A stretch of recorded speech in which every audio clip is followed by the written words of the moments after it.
Hi everyone, my name is Talitha Marsland and I am President and Executive Director of Partners in Development.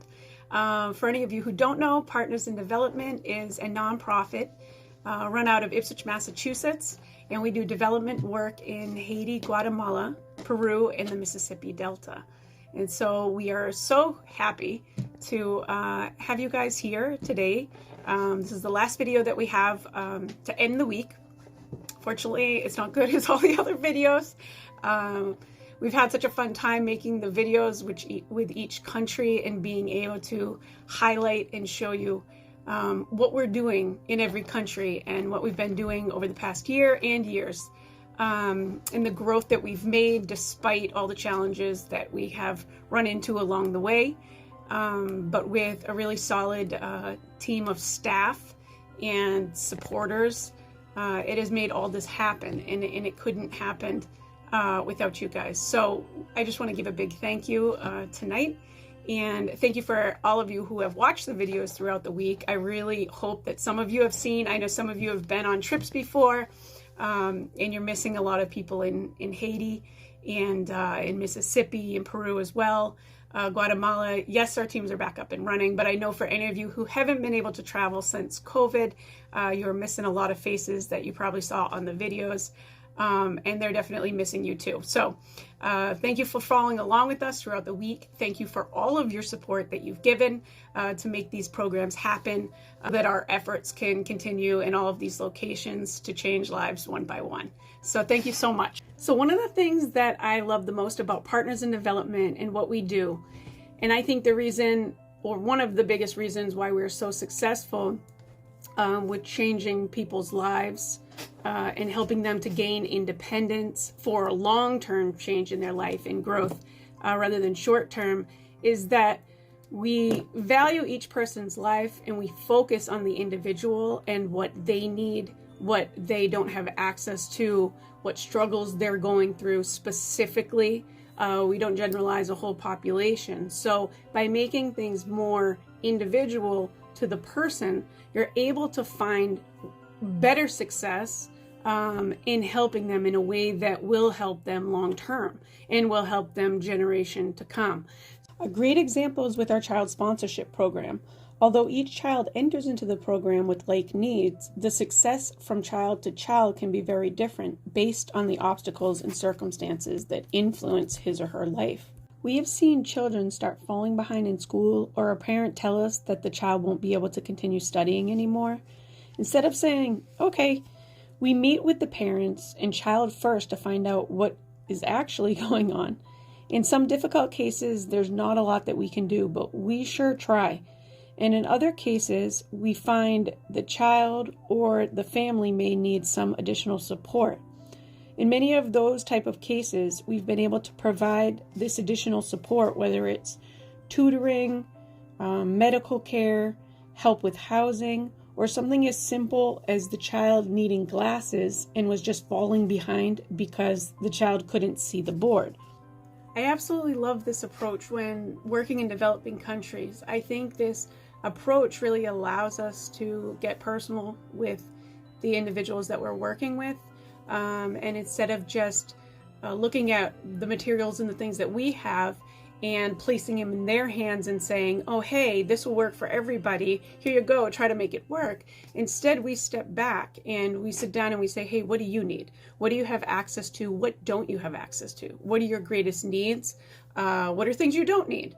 What has been tried before and hasn't worked, and what hasn't been tried, and try to put our heads together and come up with an individual solution to an individual's problems, and to provide them with the materials they may need, the tools that they may need to become successful, and to help them. And I think from what I've seen in all the years that I have been working with Partners in Development, that this is a model that we use in all of the areas that we work in.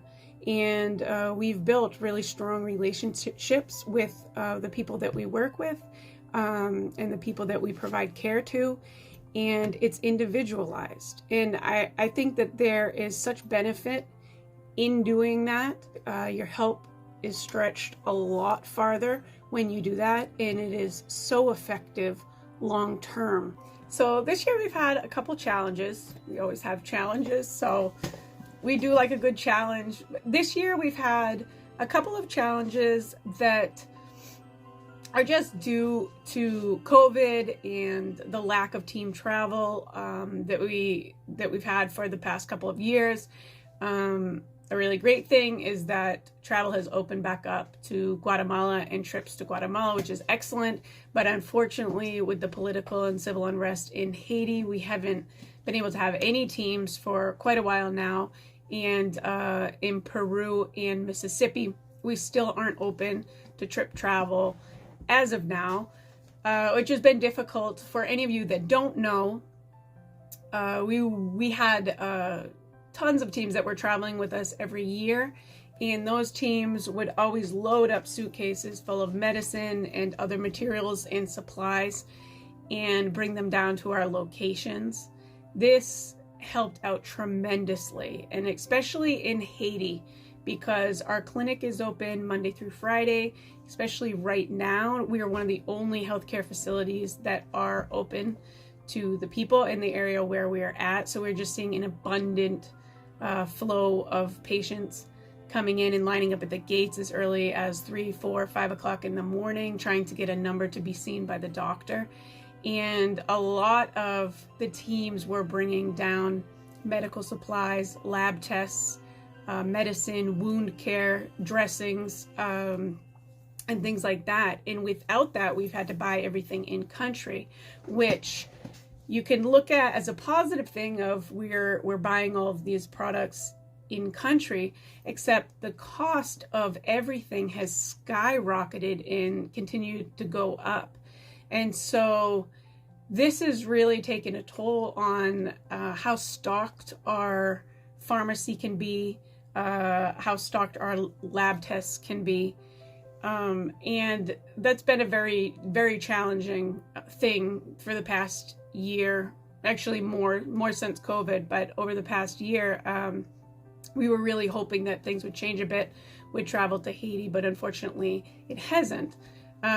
We still are buying supplies in country, and what little labs that I can send down, I do. Funding for our Haiti clinic has been really challenging because the need is great. It's always been great.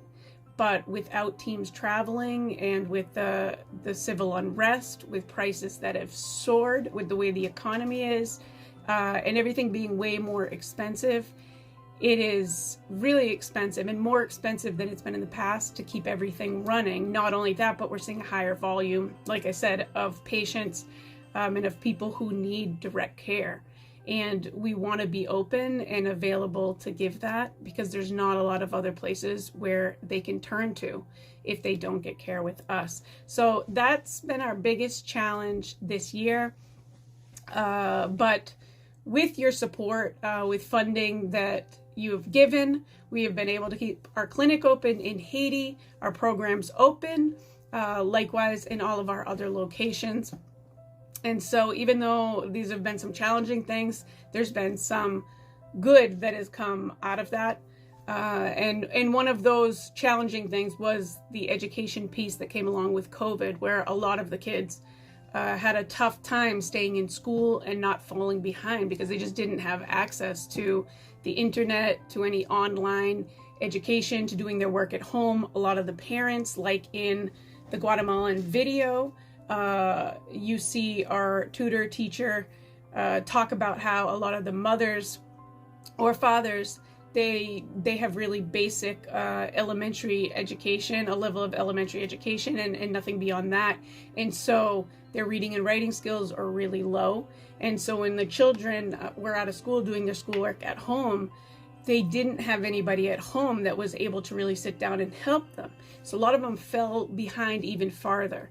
And so our challenge, a big challenge over the past year and coming out of COVID, was to really get a lot of those kids who had been struggling and falling behind back to where they should be. and get them on the right track to be successful. And we've worked really, really hard. Our staff have been so committed to putting protocols and programs in place that will be totally effective. But what it did is it kind of shifted us a bit, because we had programs in our education program and our child sponsorship program in place that were effective. They worked, they were excellent. And then COVID hit, and it's like, wait a minute, the whole world had to rethink, how to do everything when it came to schooling and education. And it made it really hard in the United States to do that. It's even harder in a country where you have lack of electricity, internet, computer access, and things like that. So we had to do a lot of brainstorming and think really hard. We did a lot of trial and error.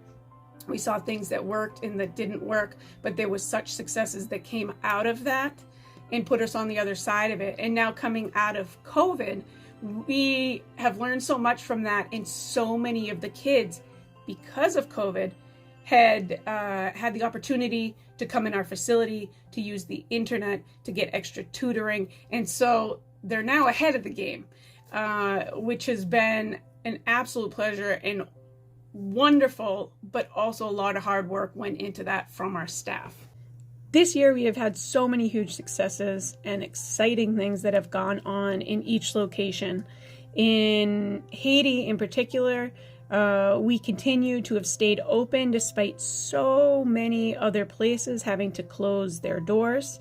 We continue to provide direct care to the people that are living in extreme poverty who need it the most. We are providing this care to even more patients than before, and we are able to be there for the people who have nowhere else to go. In Guatemala, we received generous funding for a new 2-story education building. We broke ground finally in the end of October, and we cannot wait for it to be finished and up and functioning. In Peru, yay! We finally have our own space. We have been waiting for this for a long time. We have been in borrowed space and have finally found a place that we can make our own. And this spring in Mississippi, we found and purchased a new building. So we are so excited to get into this space and are in the beginning stages of completing the interior design to make this space really specialized for our programs. PID supports people in extreme need. We do this by ensuring their basic needs of housing, education, income generation, and adequate health care are met. We encompass a wide range of efforts, from providing direct assistance to advocating for social justice and change.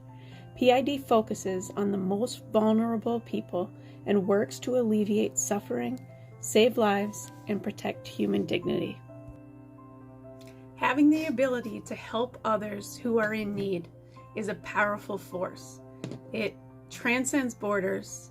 It can unite people in acts of compassion and support. We have the ability to do that. So I encourage everybody today, if you haven't seen the videos that we have shown throughout the week, to go back and take a look, see what PID is doing on the ground, on the field, every day, 365 days of the year. Take a look at what we are doing with your dollars. And we encourage you that if you have not made a donation yet during the fund drive, that you consider doing so, and that you consider continuing your support even after the fund drive is over. Support our programs and what we are doing around the world, and get involved.